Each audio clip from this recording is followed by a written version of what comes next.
What's up, everybody? Welcome back to the Mind Method Podcast. I'm Matt. It's my wife, Tamar. We are so happy you joined us. Today, we are talking about something a little bit different. We're going to change gears a little bit.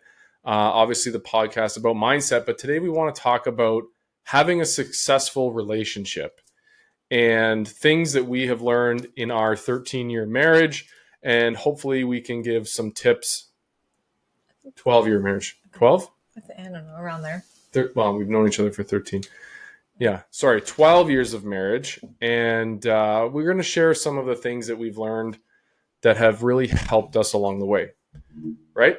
Yes. We are also going to be trialing this little baby. This is not a paid sponsorship for Coca-Cola by any means. Well, no, but Coke Zero has an Oreo flavor, so I thought we would try a little tasting on air and give everybody our opinions on it. All right, give them the SMR. What's an SMR? ASMR. It's like that really like... You don't know what ASMR is? No. There's like a billion YouTube videos of like people online. It's when you hear every little sound. So they would hear the bubbles in your mouth almost. Yeah. Hang on, let me redo it then. No, we're not set up for that. Okay. Why is this a part of it? Well, I don't want any. I don't drink pop. Okay. It's interesting. Final verdict. Coke Zero Oreo flavor. Now there's a poll. I don't know if it tastes like Oreo, but it's interesting. All right. So now that that's done, back to the podcast. All right. So I want to kick this thing off. I want to talk about something that really resonates for me in our relationship, and something that I struggled with for a long time is being able to let go of yourself. And so I've had a lot of different couples and married people that are married, not coming to me as a couple or coming to us, but seeking guidance once we became coaches. And often it's guidance in a relationship or a marriage. And once again, we're not certified counselors or therapists or anything like that. This is purely our opinion and us sharing our experience.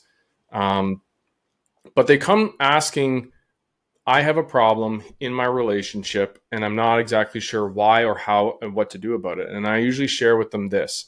And it's that when our relationship was in its darkest moments, it was when I was expecting a lot of different things from my partner.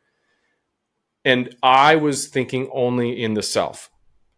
And for example, I would think I'm deserving of X, Y, and Z. Why am I not getting it? And that caused resentment, right? It causes frustration. And when there's resentment and frustration in a relationship, it causes distance, right? And that has even more effects after that, like cascading effects, right? And that can affect a lot of different things, right? Intimacy, like everything in between with a couple, it's going to affect. So one thing that I learned in my personal development journey was that if it was actually the law of receiving. And for anyone who doesn't know what the law of receiving is, it states that before you may receive, and it is a law, is one of the laws of the universe, before you can receive, you first must wholeheartedly give without expectation of return. So I learned through this law that, okay, if I want anything, I just first have to let go of myself, forget about what I want, and just be of service to others. And I think that's probably the best advice I could give any spouse. Mm-hmm. It's like, if you're having a difficult time with your partner, just forget about your own needs and give them what they need. Because in return, they're going to then return. It's going to be reciprocal, right? Yeah. And a fundamental part of the law of receiving, and what I think you're saying that's important to also note, though, is you have to actually genuinely give for the sake of giving. Mm-hmm. It cannot be transactional. You can't be disgruntled and thinking, my partner is not doing this for me. Let me start giving to them so that they give me back what I want. That's called a transaction. I think that's how it starts, though, because I think anyone who's in a place of resentment and self and going, I'm not getting my needs met, or I'm feeling a lack of something in my relationship, it's starting with, let me be of service for them. I think through that process, at least what I learned was, I'm happier giving than receiving.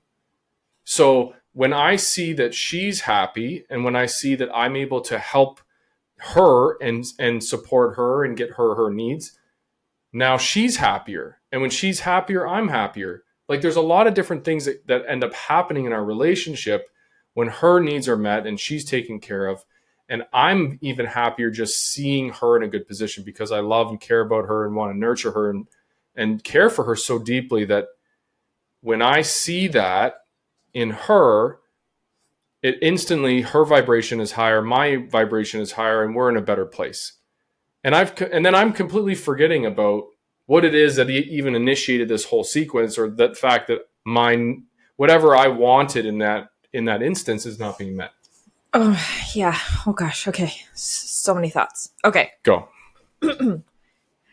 I think, yes, I agree with everything that you said. For me also, I have been my happiest when you've been your happiest. And so the saying that, um, just to wrap up what you said, I agree. I really like the saying that marriage isn't 50-50, it's 100-100. Mm-hmm. Right? There's never a 50% in. You have to be all in, and you have to be willing to do what you know your partner needs. Mm-hmm. And how do you know? Well, that comes through communication. Mm-hmm. So the fundamentals of our relationship has been really establishing, what do I need? What are my non-negotiables Mm-hmm. in order to be a happy human? Mm-hmm. Right? And what do you need? What do I need? And how can I give my partner the things that really fill their cup? You can call it, which language of love do you speak, or you can call it, the non-negotiables, but there's certain intrinsic things that everybody needs to be happy in a partnership, right? Mm-hmm. And you need to be willing to give your partner the things that they need, because sometimes we receive love in a different way. Yes. The way that I receive love is very different than the way you receive love. So mm-hmm. I need to really be able to give you love in the way that you receive it, mm-hmm. not in the way that I receive it or that I perceive you should receive it, right? Mm-hmm. I have to be willing to tailor my style to you. So I think that fundamentally that's a key thing. But I think also what's really, really important in a partnership, even before the law of receiving through giving to your partner what they need, is you need to be also fundamentally a happy human and confident, and you need to have a really solid self-image. Mm-hmm. The cliche that you can't pour from an empty cup, mm-hmm. because in the times, in our marriage that have been the hardest, it's actually been when you've been in a hard place at work, and that's trickled down to our home life, right? Mm-hmm. And you've felt you're a very ambitious person. Right. So prior to the real estate and prior to the personal development, you've always been a person who really wants to excel, succeed, and just take the world on. And in certain positions that you've had at work, when that hasn't happened, it really had an effect on a lot of your views of yourself. And when you became unhappy with the situation, that trickled into our marriage. As soon as you found the personal development and started to really become a happy human and see that your own potential is limitless, mm-hmm. you became a happier person. Your vibration rose. You all of a sudden were filled with a lot of joy, and that in itself was infectious. So I would say that one of the best things that's happened for our relationship as a couple is you being happy in your world. And I'll go take that right back to my first comment, is how vitally important it is to let go of yourself. Because the biggest shift that I had in my personal development journey for me was putting my own needs aside. And in doing that and being of service to others, everything in my life, not only were my needs met, and this is the law of receiving, the universe is not going to give you what you want. It's not going to give it back to you the way you want it, but it's going to fill your life with abundance in other ways that you couldn't even think of. And like for me, I got into personal development because I wanted a whole bunch of real estate. And I ended up getting a whole bunch of real estate. But what I ended up getting, what the universe provided me when I was giving everything away to everyone else, was everything in my life personally. It had nothing to do with the real estate. I became grateful. I became a better dad. I became more present. I became a better partner. I became softer, more relaxed. Like everything. I'm not snapping at the kids. I have more patience. A whole lot of different things started happening. So what I attribute that to is I let go of the self. And a lot of people, if you're watching or listening to this, yeah, okay, great, buddy. Yeah, let go of the self. How the heck do you do that? I will always, always, always, and I'll reiterate this until to nauseum, but it's always grounded in my anchor of gratitude. And I will continue to tell people that and to say that because that's the truth. If you can anchor every single day in gratitude, you change your vibration, you change your perspective, and now you're no longer coming from a place of, and I have to say, like, the self mentality is very much a victim mentality because it's poor me. Why am I not getting what I deserve? I deserve things. Oh, why? I want this, that. It's a very much a victim state of mind. And when you're able to shift out of that to gratitude, it changes everything, right? And I'm going to give an example. If you're at home right now and you come home from a long day of work and you're doing the dishes and you're like, I am so angry. I just want to sit on the couch and have a beer. Why didn't my spouse do the dishes? Blah, blah, blah. That's a victim mentality, right? You're thinking about yourself. You're thinking about what you think you deserve. If you shift in that moment to gratitude, and this is what I've done, shift yourself into gratitude in that moment to go, hang on, how lucky am I to have a family? How grateful am I to have a wife and children who are alive and healthy and who love me and who I get to come home from work to and fill me with love and joy and purpose?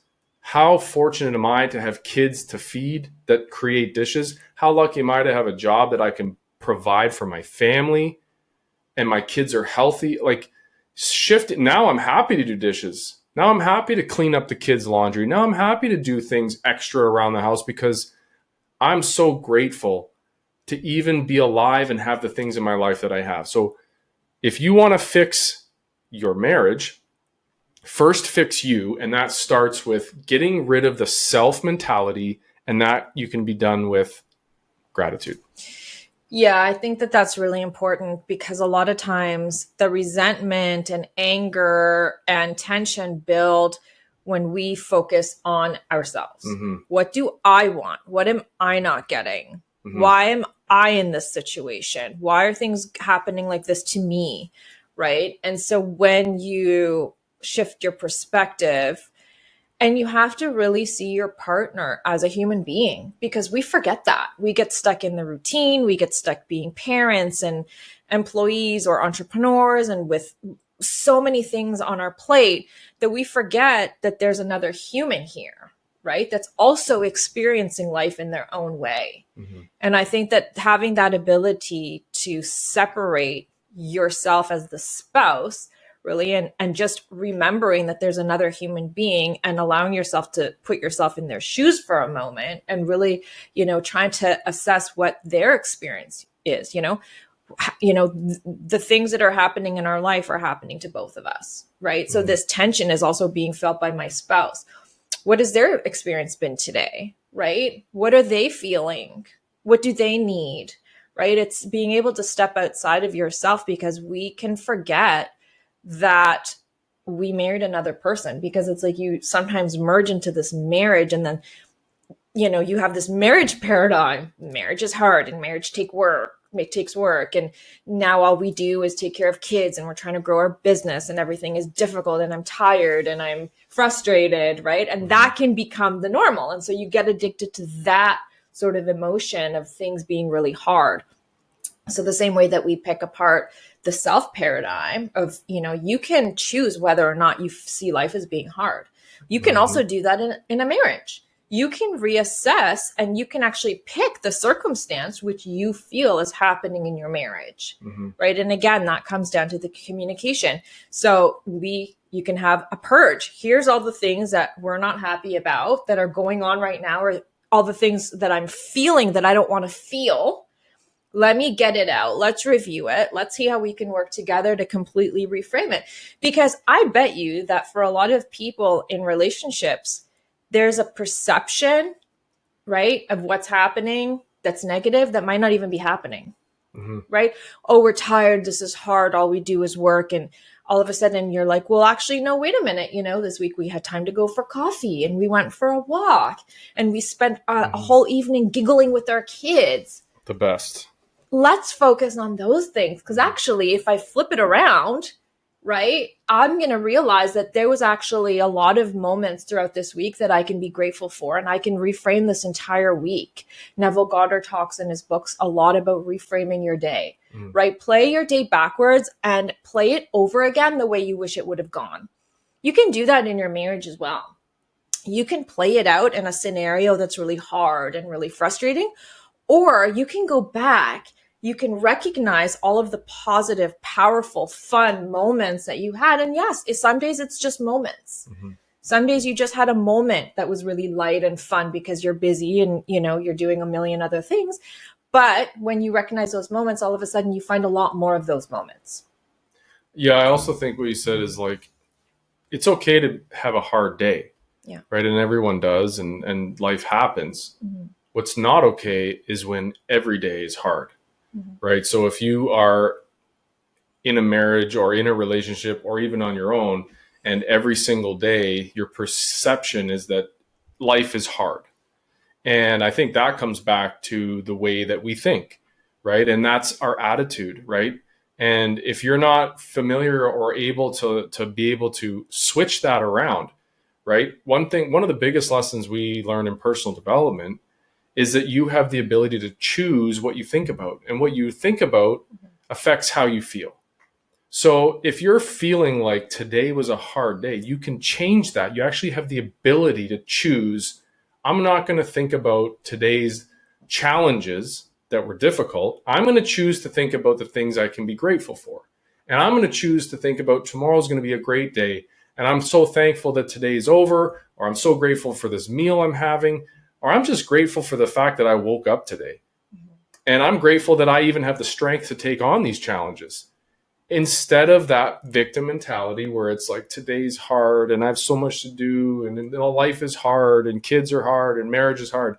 If that's how you think and that's how you frame and perceive the world, the universe is going to agree with you and is going to show you more reasons why it's hard. That's just a fact.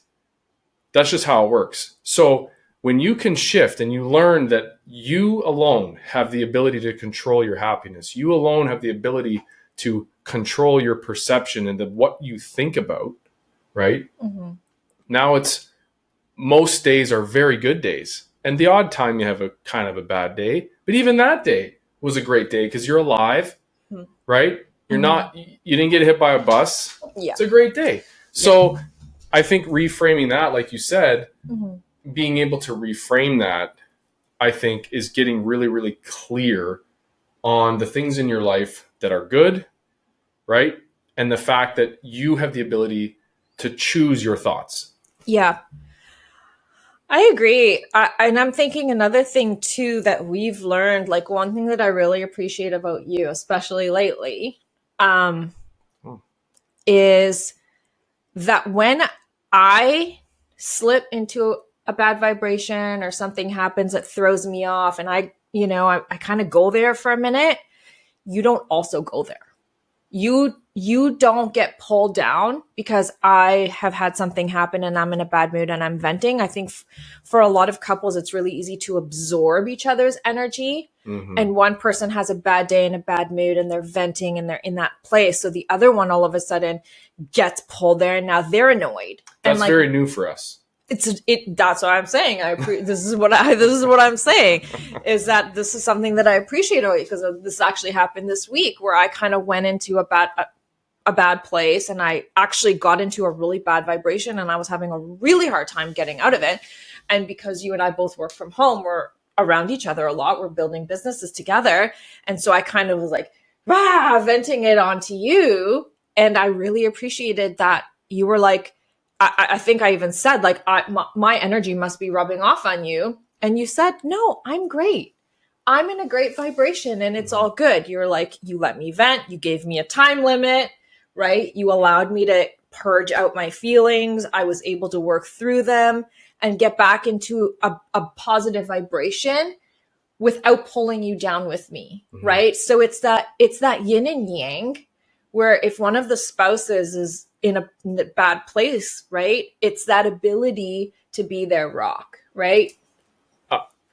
Amazing point. Thank you for telling me that. I appreciate that. And I hope that continues so I that feel I like can. there's a but coming. There's no but. Hope that I can continue to be that for you, and vice versa, because I also have low days. Yeah. But I think the point that Tamar is making is that it's amazing if you're not absorbing each other's energy. Great. But how do you be the partner that's resilient enough not to? And I'll tell you, the only reason that I was able to maintain my vibration, and she was having a moment, and that's totally fine. We all have moments where we get stressed and anxious and we're filled with fear or doubt, or we're stressed about something. That happens in life, and that's okay. The only reason that I was in a position to maintain my vibration was through consistent action and study in personal development so that I could protect my vibration. Right? So like that's not a thing that just kind of like happens by accident. I don't think it's something. Now, there are conscious competence. There are people out there who are just I think I'm good at not being affected by your vibrations. all and the that's time. before Yeah, you personal development. conscious competent. Okay. But for me, I had to really work at being grateful, mindful, aware of my thoughts. What am I thinking about? Aware of my attitude. Am I in a good attitude? Am I in a good mood right now? Why am I not in a good mood? Okay, I need to reset my vibration. What do I need to do? That I need to go put on some Bob or Joe Dispenza, or I need to get something in my brain and in my mind that's calming, soothing, positive, and reminds me that I'm on the path to my goal. It's okay if there's obstacles. It's okay if you have struggles. You just don't give up, and life is good. Yeah, and that's to my point earlier that you can't pour from an empty cup. Yes. Because you have a really strong self-care process where you're really able to work on what's happening in here and in here for you, you're able to be a much more solid spouse for me, to where if I'm kind of going all over the place, you've still got that stable core that you work on consistently. You do the same. And then there's a lot of days where she does the same. If I'm having a day, she will make sure, like, listen, you got a lot going on.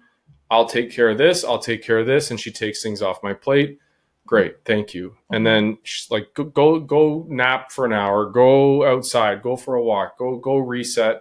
Perfect. So it's definitely, again, it comes back to that losing the self, right? Identifying that your partner needs something, and let's take care of their needs first, because my needs will always be met. If I make sure that hers are met, mine will always be met. And I know that. And they're going to be met in all different kinds of ways, much better than if I'm just trying to get one need met and a lot of hers are not. Yeah. And I do think that self-care is fundamental. Absolutely. I think it's like the oxygen tank, right? When it falls, you have to put it on yourself first. The mask. The Hopefully the tank doesn't what did fall. It? Hopefully the tank doesn't fall out of the airplane. Luckily, we've never had it happen. So, but yeah, I think you need to anchor yourself every single day and find things that fill your cup.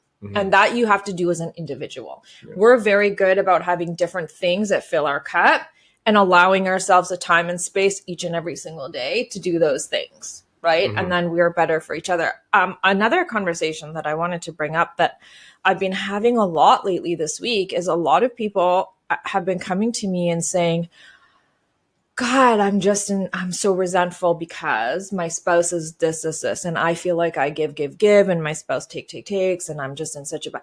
So the thing that I'm saying every single time, and I've heard myself say this so many times to several different people this week, is you have to have non-negotiables. Mm-hmm. You cannot let things fester to where you're doing things in this partnership and you feel like you're being taken advantage of, but you don't say anything. Mm-hmm. You just keep doing You it. get angry about And it. then you get angry and then you come and talk to me about it.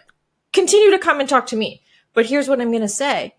Have that conversation with the spouse, and you are well within your right as a partner in a partnership to have non-negotiables. Mm-hmm. You don't, you're not doing anybody any good doing the things that you feel really bad about and feel like you're being taken advantage of, but you keep doing it. And all that happens is the resentment is building. And then a year or two from now, you're going to explode. Mm-hmm. Don't do that.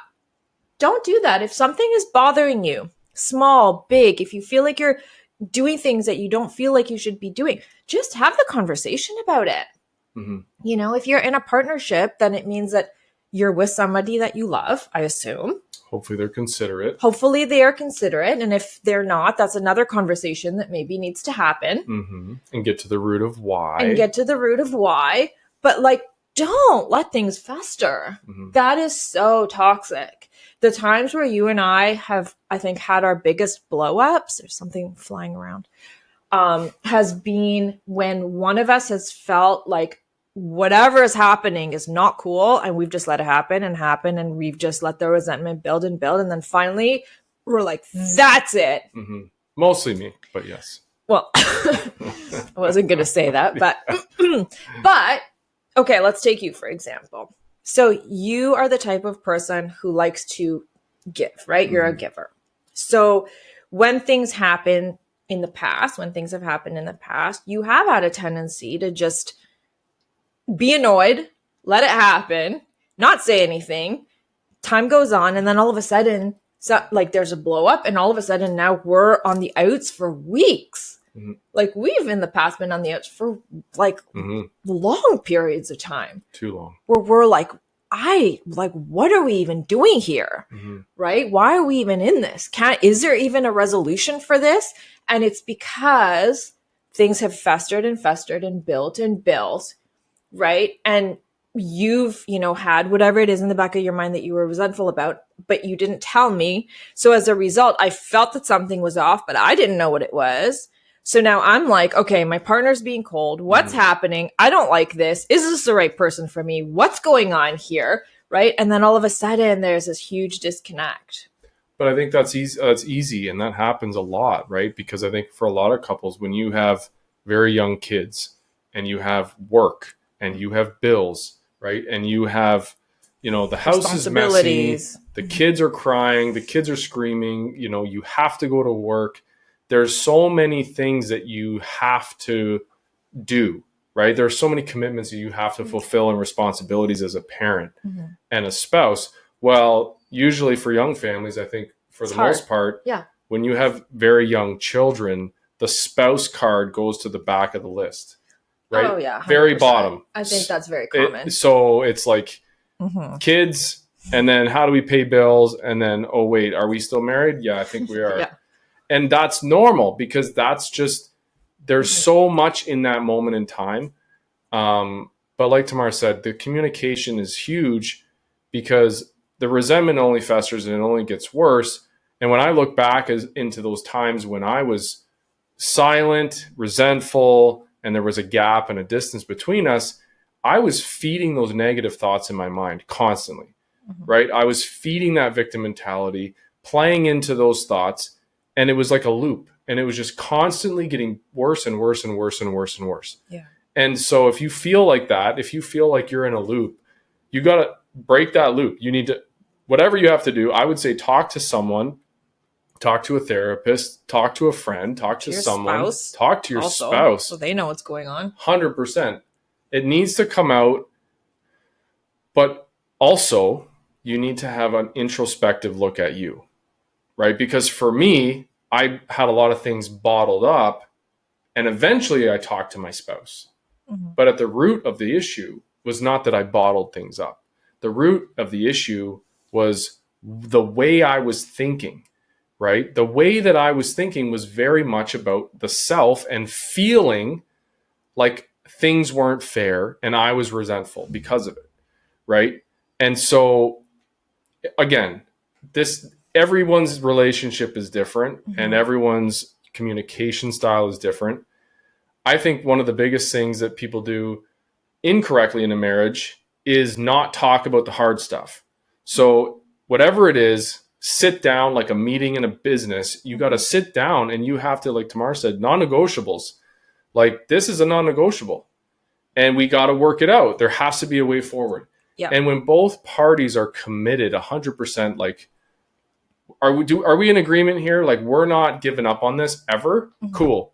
Let's figure it out because this whatever this is ain't working. So we need a new approach.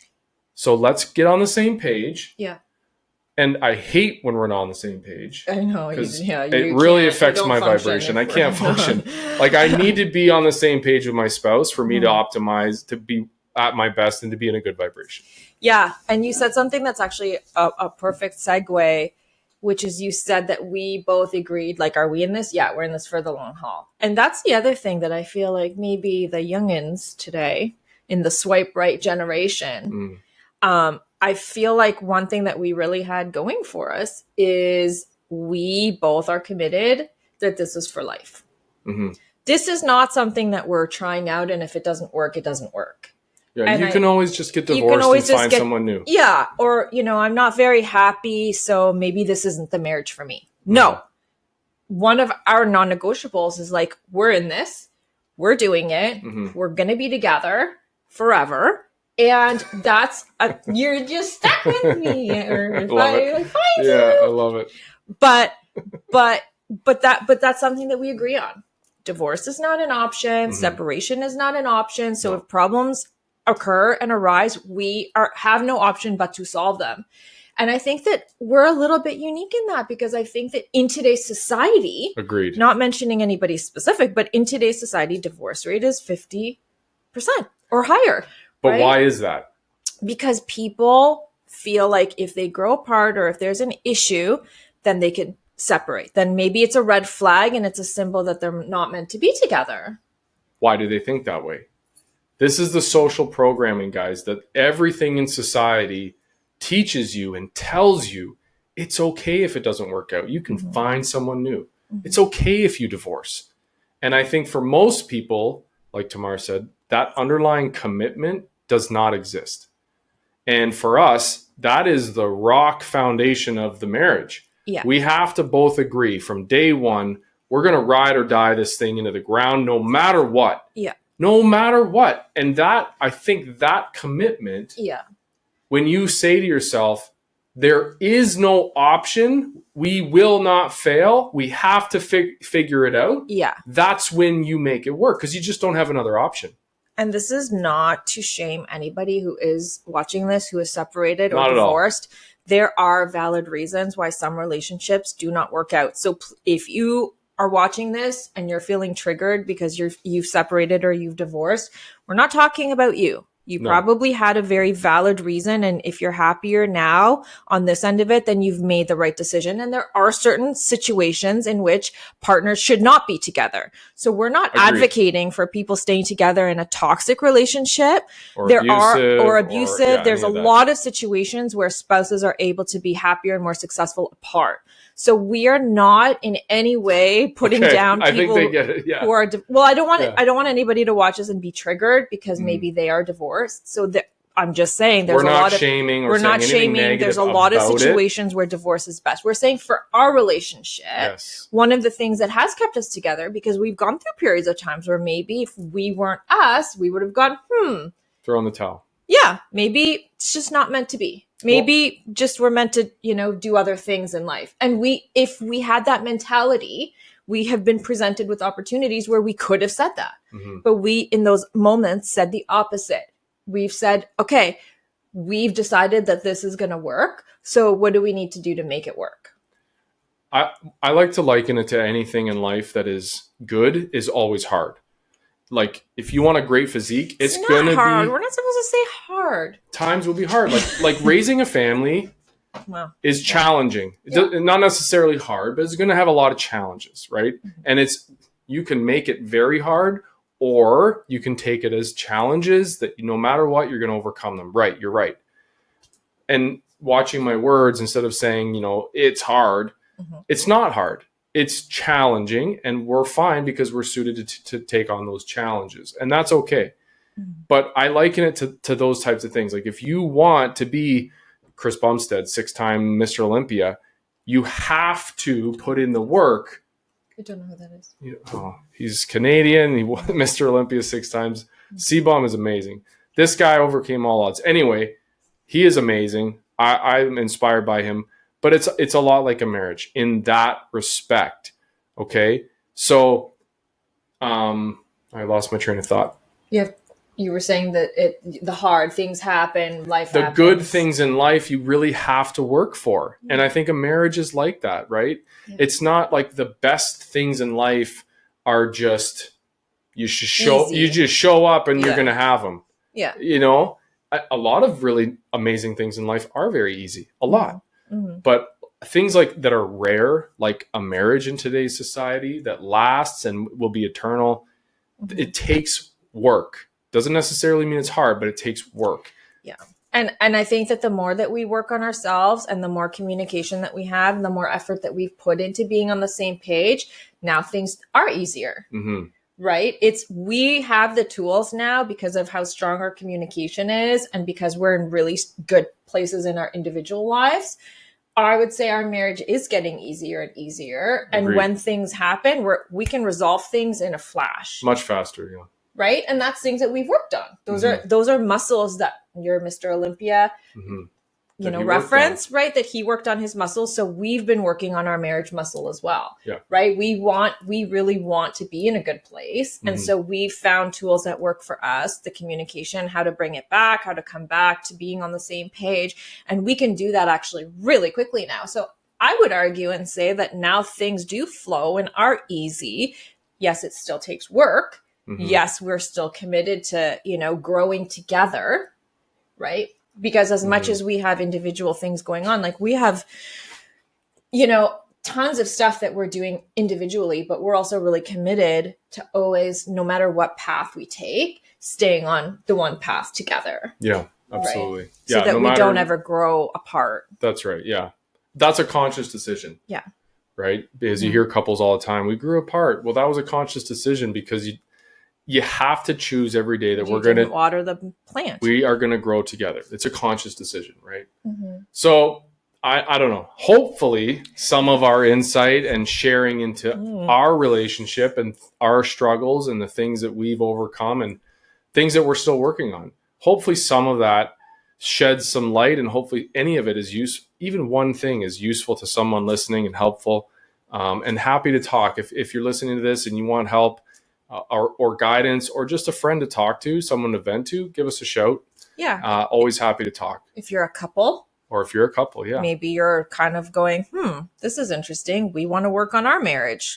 Let's talk. Bring me the husbands. Couple to I'll couple. sort them out. But let's talk couple to couple also, right? Like, let's figure out where is that gap right now. Yeah. Let's figure it out. Let's water the plant. Right? Let's give you the tools to water the plant and watch it blossom together. The little couples plant. It's a beautiful thing. The couples plant. Yeah. Awesome. Thanks, guys. Have an amazing week. We'll see you on the next one.